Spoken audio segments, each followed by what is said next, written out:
Hello दोस्त, welcome back to my YouTube channel nursing blogs. तो आइए आज हम डिस्कस करते हैं प्लेसेंटा प्रीविया क्या होता है, इसके बारे में जानते हैं। क्या होता है प्लेसेंटा प्रीविया, इसका इटियोलॉजी क्या है, इसके रिस्क फैक्टर क्या है, कॉम्प्लिकेशन क्या है, टाइप्स क्या हैं, डायग्नोस्टिक इवैल्यूएशन क्या है, क्या हम मैनेजमेंट करेंगे इसका, क्या इसके कॉम्प्लिकेशन हैं। Discuss about the placenta previa होता है, ये आप लोगों को हम बताते हैं। डेफिनेशन प्लेसेंटा प्रीविया की बता रहे हैं। जब प्लेसेंटा पार्शली या कम्प्लीटली लोअर यूट्राइन सेगमेंट में इम्प्लांट होता है तो उस कंडीशन को क्या कहते हैं, प्लेसेंटा प्रीविया। जब हमारा प्लेसेंटा जो होता है वो पार्शली या कम्प्लीटली लोअर यूट्राइन सेगमेंट में इम्प्लांट हो जाता है, उसे हम कहते हैं प्लेसेंटा प्रीविया। तो हम इसके इंसिडेंस की बात करेंगे। क्या होता है इंसिडेंस प्लेसेंटा प्रीविया का। एंटीपार्टम हेमरेज के 1/3 केसेस का कारण है प्लेसेंटा प्रीविया होता है। जो एंटीपार्टम हेमरेज है उसका 1/3 केसेस होता है, एंटीपार्टम हेमरेज का प्लेसेंटा प्रीविया का कारण होता है।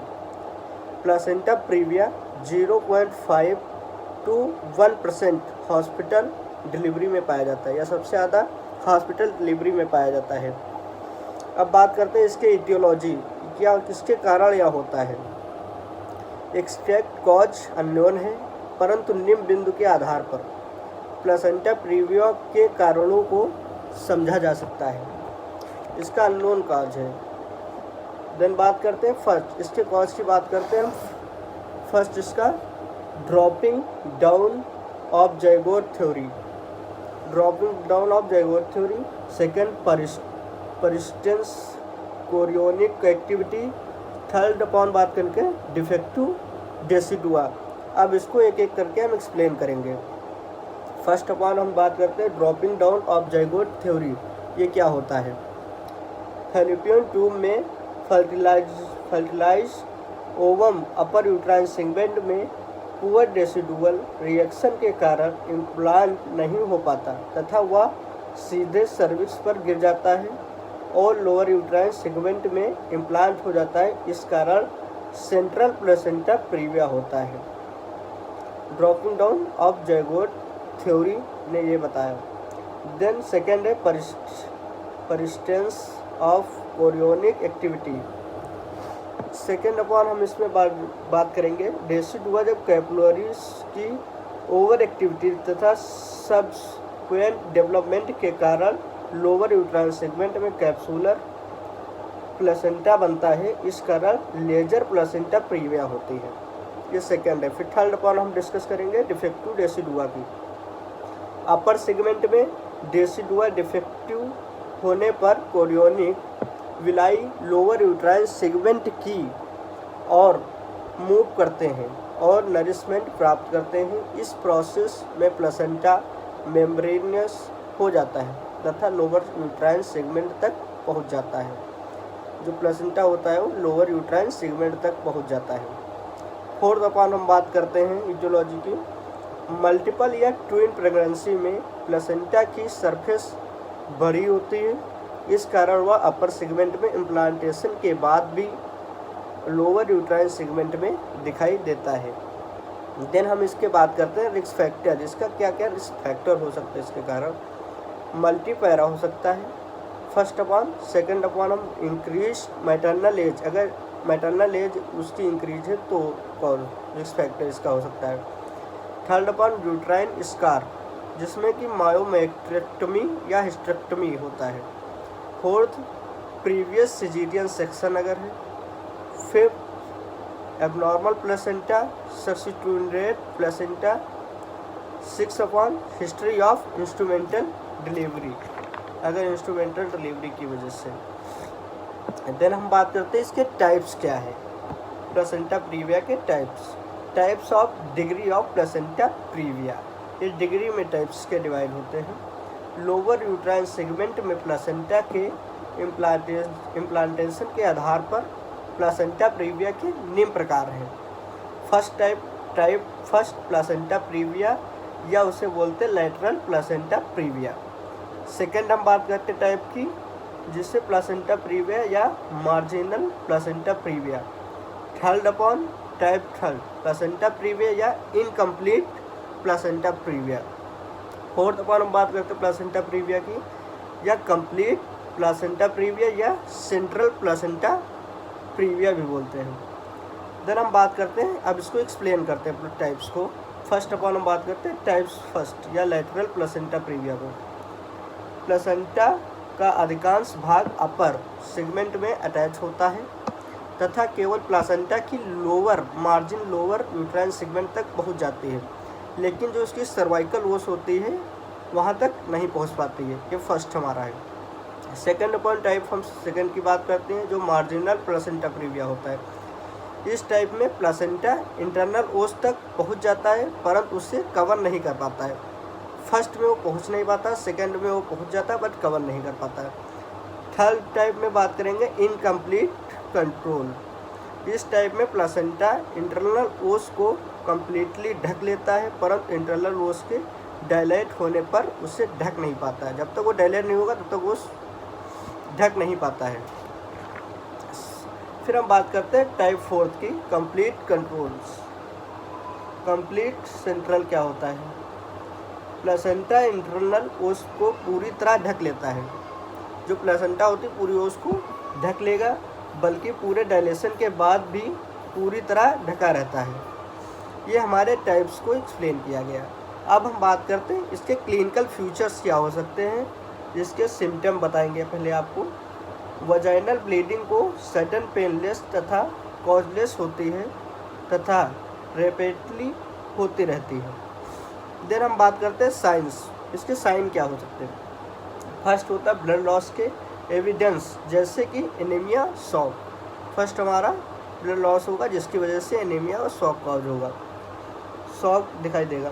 फिर सेकेंड अपॉन माल प्रेजेंटेशन या अनसेटेबल लाइट।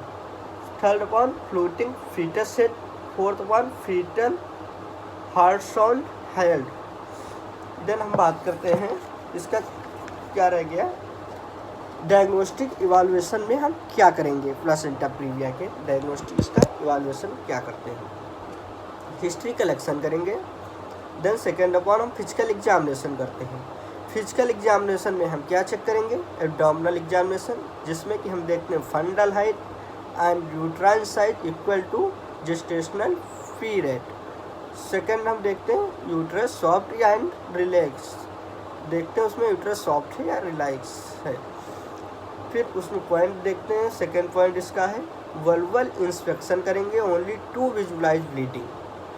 थर्ड पॉइंट इसका है वजाइनल एग्जामिनेशन कॉन्ट्रा इंडिकेट। फिर थर्ड अपॉन इन्वेस्टिगेशन में क्या करते हैं? कंप्लीट हीमोग्राम करेंगे। फोर्थ हम करेंगे placentography to confirm and find out the placenta previa. ये हम किस लिए करते हैं? कंफर्म फाइंड आउट करने के लिए करते हैं कि प्लासेंटा प्रीविया है कि नहीं। सेकेंड इसका कॉम्प्लिकेशन क्या होगा? मैटरनल का अलग होगा और फीटल का अलग होगा।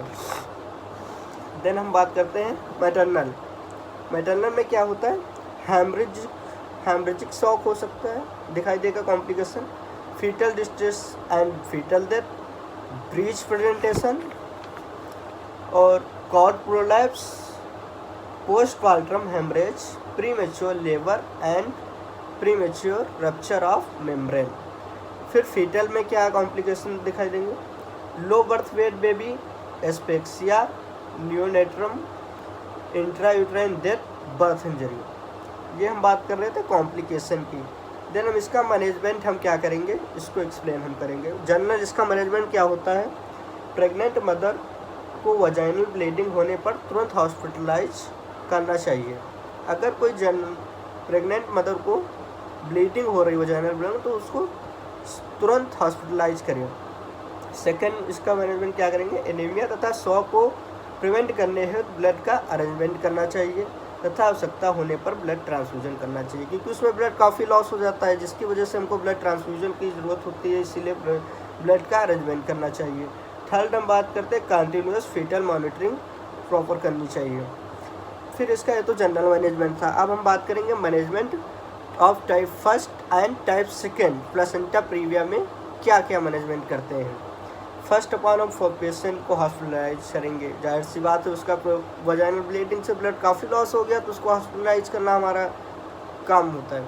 सेकंड अपॉन हम बात पेशेंट को कंप्लीट बेड रेस्ट देना चाहिए जिससे कि उसको कमजोरी आ जाती काफ़ी। Third upon intravenous fluid start करना चाहिए। फोर्थ एनीमिया के सिम्टम को करेक्ट करने के लिए फ्रेश ब्लड ट्रांसफ्यूजन करना चाहिए। फिफ्थ अपॉन फीटस की लंग मैच्योरिटी का असेसमेंट करना चाहिए। सिक्स हमारा पॉइंट क्या है, डिलीवरी के लिए टाइमली डिसीजन लेना चाहिए। काफ़ी क्या होता है डिलीवरी के लिए कोई टाइम डिसीजन नहीं हो पाता जिसकी वजह से ये हमारा क्रिएट हो जाता है। देन पॉइंट एक है, यदि फीटस मैच्योर 37 वीक है तो induction of labour, artificial rupture of membrane तथा ऑक्सीटोसिन इन्फ्यूजन द्वारा या इलेक्टिव सिजेरियन सेक्शन द्वारा चाइल्ड बर्थ कराना चाहिए। देन हम सेकंड पॉइंट की बात करते हैं, यदि फीटस प्री मेच्योर है, मेच्योर था अगर प्री मेच्योर है 37 वीक्स से कम है तो एमनियोसेंथेसिस द्वारा फीटस की लंग मैच्योरिटी का लेवल असेस करना चाहिए तथा लंग मैच्योरिटी के लिए प्रॉपर कॉर्टिकोस्टेरॉइड शुरू कर देना चाहिए। देन हम management of the type third and type fourth की बात करेंगे प्लेसेंटा प्रीविया में, क्या इसका मैनेजमेंट कर सकते हैं टाइप थर्ड या टाइप फोर्थ में। फर्स्ट अपन हम करेंगे तुरंत हॉस्पिटलाइज तो करना ही है, जाहिर सी बात है। सेकेंड हम पॉइंट की बात करेंगे, मदर को कंप्लीट बेड रेस्ट देना चाहिए। थर्ड एनीमिया को करेक्ट करने के है फ्रेश ब्लड ट्रांसफ्यूजन जो आपकी आपको पहले बता चुके हैं। आईवी फ्लूइड एडमिनिस्टर करना चाहिए।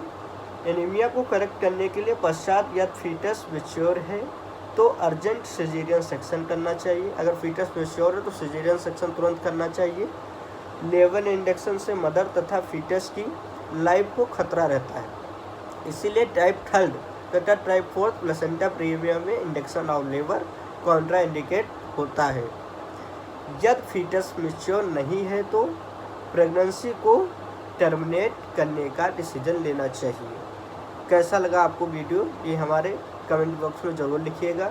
अगर आप लोगों को यह वीडियो अच्छा लगा हो तो प्लीज़ सब्सक्राइब करिएगा, लाइक करिएगा, शेयर करिएगा और बेल आइकन को दबाना ना भूलिएगा ताकि हमारी आने वाली वीडियो आप लोगों तक जल्द से जल्द पहुंच सके। जय हिंद, जय भारत, नमस्कार।